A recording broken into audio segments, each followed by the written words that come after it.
Les amis, on va aborder ces 4 sujets super importants et bienvenue. Pour commencer, cette Ligue des Champions qui reprend ses droits. J'adore cette musique et quel plaisir de jouer ce gros match. Si toi aussi tu es impatient comme moi, like et abonne-toi, ça fait toujours plaisir. Dans quel état d'esprit on va affronter le Bayern Munich? Déjà, c'est inquiétant. Le Paris Saint-Germain, qui est en tête du classement de cette Ligue des Champions, va jouer contre le rouleau compresseur allemand, l'équipe la plus en forme du moment. Paris devrait jouer normalement 4-3-3, mais sans Désiré Doué, absent pour un bon moment, et Ousmane Dembélé qui est annoncé absent, mais je sais que il s'est entraîné avec le collectif, donc on saura ça au dernier moment s'il joue ou pas, parce qu'il faut savoir que à son entrée à Nice, il a ressenti une gêne. Est-ce que c'est de l'intox ou pas?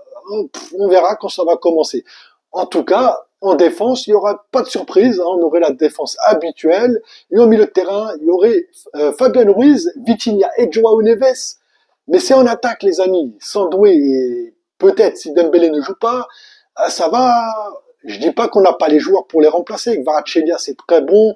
Et Barcola, c'est pas le même joueur que Doué. Doué, c'est un joueur qui prend moins la profondeur, qui aime bien grignoter, qui grignote plutôt bien. Tandis que Barcola, c'est un joueur de profondeur. Donc, ça peut changer la donne. D'accord? Mais on attaque, les amis. Vous mettrez qui, vous? Mayoulou ou Ramos? Moi, j'opterai encore une fois pour Mayoulou et une sortie de banc de Ramos et qui nous met une tête et qui nous fait gagner, ça serait encore magnifique, mais là, malheureusement, je pense que ça va être différent, pour plusieurs raisons déjà. On a joué contre l'équipe de Nice, qui nous a clairement pas aidé pour se préparer pour ce match-là, déjà. Quand on joue contre une équipe qui n'a pas envie de jouer, c'est dur de préparer ce match-là. Bon, le Paris Saint-Germain est habitué malheureusement à jouer ce genre d'équipe-là, mais là, faut dire que Nice, c'est le pompon, Bref, Neuer a été interviewé aussi pour savoir ce qu'il pensait de ce match-là. Donc il a dit que c'était un super gros match et qu'il s'attendait à un 50-50. Bon, en même temps, c'est pas étonnant. J'imagine mal le gardien allemand dire on va gagner au Parc des Princes facilement. Non, il a dit que le Bayern Munich était très en forme en ce moment, mais que ça allait être pour lui du 50-50, espèce de mytho. Je suis sûr que tu penses que le Bayern va gagner, mais j'espère que tu te trompes. Bref, on continue. Et la chose qui me fait peur aussi, pour le Bayern, c'est que le Bayern, j'ai peur qu'ils arrivent en terre parisienne avec l'esprit revanchard. Et oui, puisque la dernière fois qu'ils ont perdu, c'était en Coupe du Monde des clubs, les amis. Ils avaient perdu contre nous, éliminés, avec un but de Doué absent et un but de Dembélé sur un débordement magnifique, délicieux de Achraf Hakimi qui avait carrément bouffé tous les Allemands sur le côté avant de donner ce caviar à Ousmane. C'était tout simplement sublime. Et faut pas oublier aussi que les Allemands, ils ont perdu aucun match, donc ils vont vouloir déjà dans un premier temps essayer de montrer que c'est eux les meilleurs, mais en plus ils arrivent avec une motivation en plus, c'est que ils vont vouloir peut-être se venger de Musiala. Et oui, les amis, personne ne parle de ça, mais je pense que ça doit trotter dans la tête des Allemands. Musiala, qui sera sûrement en tribune, il y a beaucoup de joueurs qui vont vouloir jouer pour lui dire, tiens, on va te venger ce soir. Et ça, j'ai peur.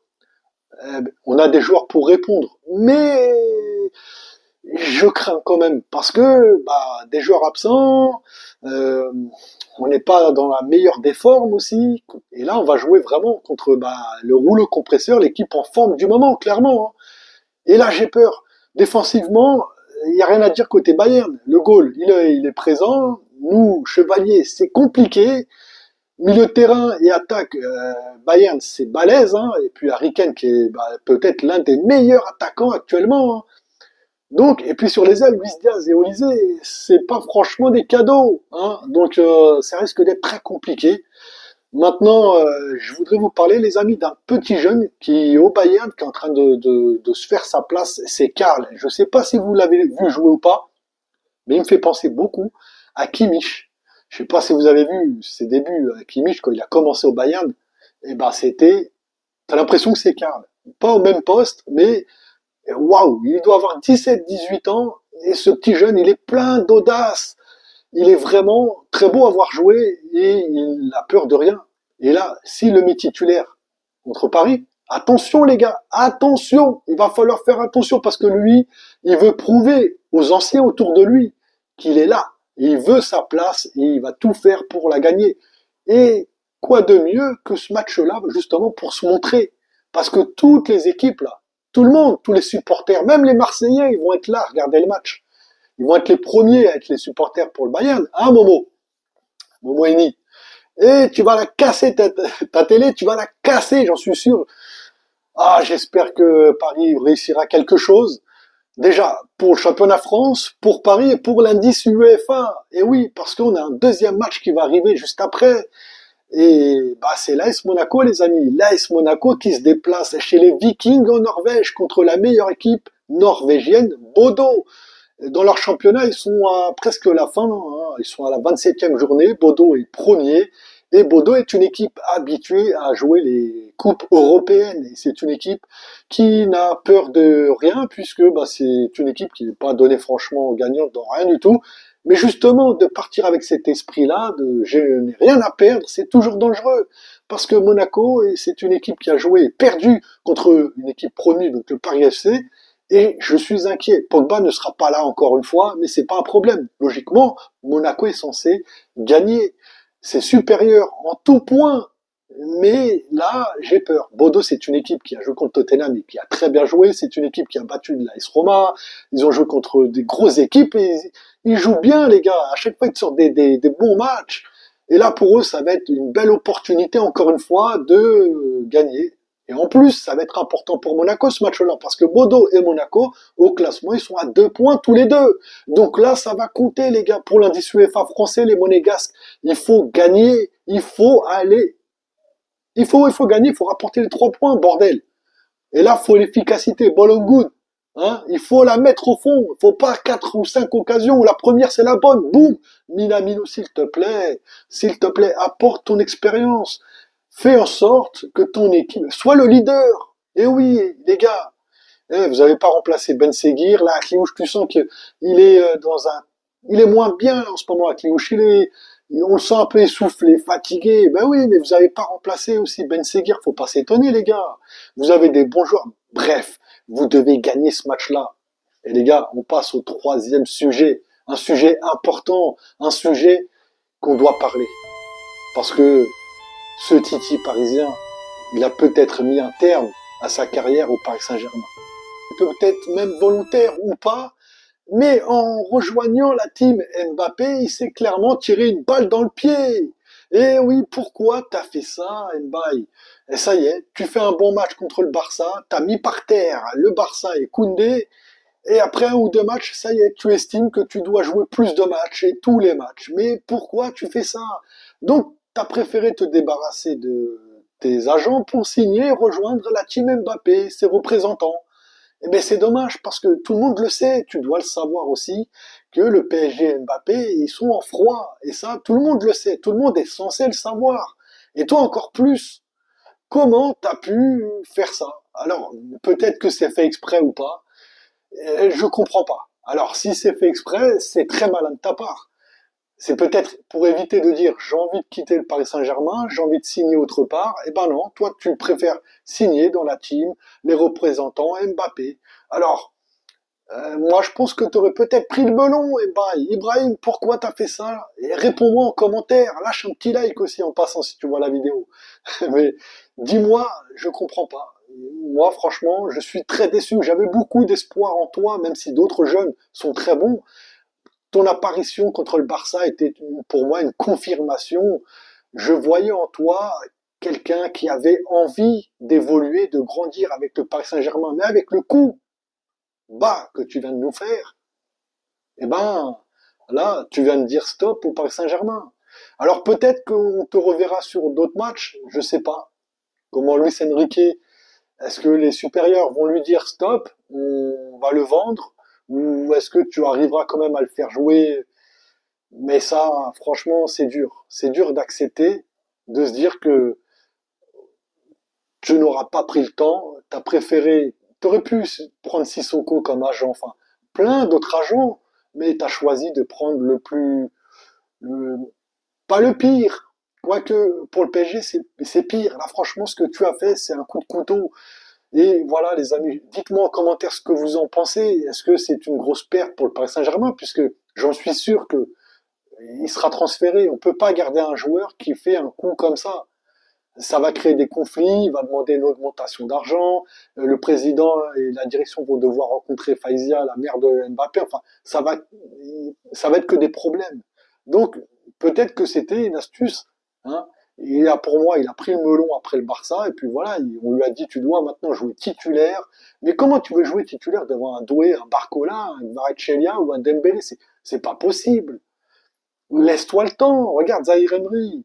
Il était titulaire, il a été blessé, il a perdu de son niveau, il a fait banquette et il revient, il retrouve son niveau petit à petit et il ferme sa bouche et c'est ça le pire.